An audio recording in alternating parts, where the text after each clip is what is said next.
A woman connected to the White House press secretary, Karoline Leavitt, is now in ICE custody. The woman is the mother of Leavitt's nephew. Leavitt grew up in New Hampshire and her family still lives here. Sources say that Bruna Ferreira was arrested in Revere, Mass. a few weeks ago. Authorities say that she is currently being held in an ICE processing center in Louisiana. DHS says that she overstayed her visa by 26 years and has a previous arrest for battery. Michael Leavitt told us that his son has lived with him in the Granite State since he was born. An attorney for Ferreira says that she is a great mom.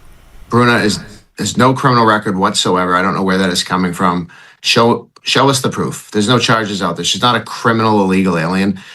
We're hearing that said about basically anyone who's not a U.S. citizen. That's right. Trump's ICE just captured Karoline Leavitt's family. Karoline Leavitt's world just collided head-on with the very immigration crackdown she defends every single day from the White House podium. Tonight, the Trump administration's brutal ICE raids have become a personal crisis for the president's own press secretary. Brand new reporting reveals that Leavitt's family has been directly swept up in the raid operation, tearing through communities across America. Her own nephew's mother, Bruna Ferreira, is now locked inside an ICE detention facility in Louisiana and facing deportation to Brazil. Ferreira has lived in the United States since she was a child. She has a son who is now 11 years old, and he's been waiting every day for her to come home. According to the Daily Beast, Leavitt's brother Michael had a relationship with Ferreira years ago that resulted in the birth of their son, Michael Jr. Ferreira's sister has launched a GoFundMe campaign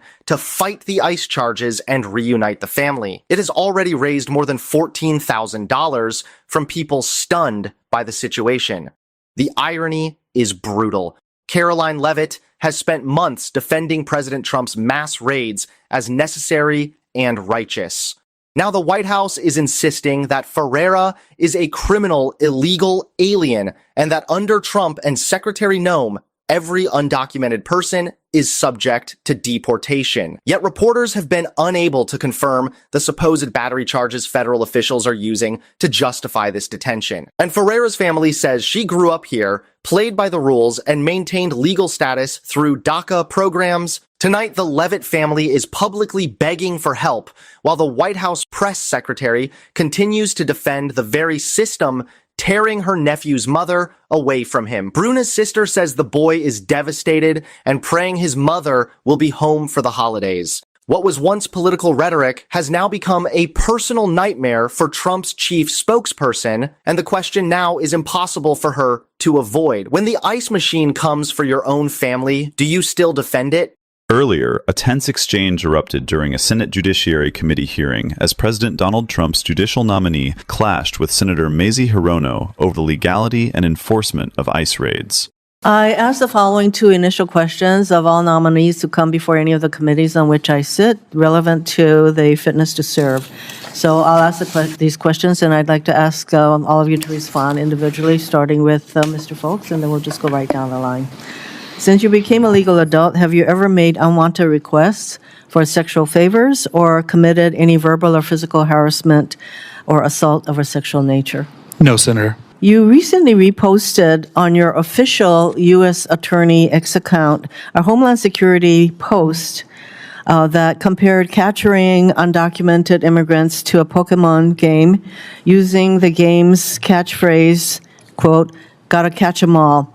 And you reposted this video of ICE officers catching immigrants set to the Pokemon theme song, and you commented, and I'm quoting, "Give their," meaning the Homeland Security, "social media guy a raise."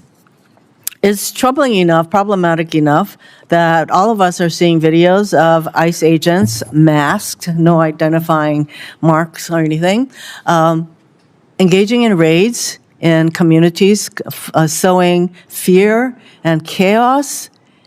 And to those individuals who are the subject of these raids, do you think that being portrayed as a game, do you think that's appropriate? Do you think that it's appropriate to repost this kind of a video, knowing that you are going to be sitting as a judge possibly having some of these people come before you? Do you find it amusing? Senator, my understanding of that video is that specifically is about ICE's Worst of the Worst initiative. They specifically cite, I think, 8 or 9 individuals in that. 1 convicted of murder, 1 convicted of manslaughter, 1 convicted of unspecified homicide, several child sex. Actually, I'm asking, we know that the ICE agents are not just going after the worst of the worst. That is what they're supposed to be doing, but we know that there are U.S. citizens who are also being caught up. We know that there is fear in many communities because of these raids, and I'm asking you whether you consider this a source of amusement to the point where you would repost this kind of a video. You can just answer yes or no.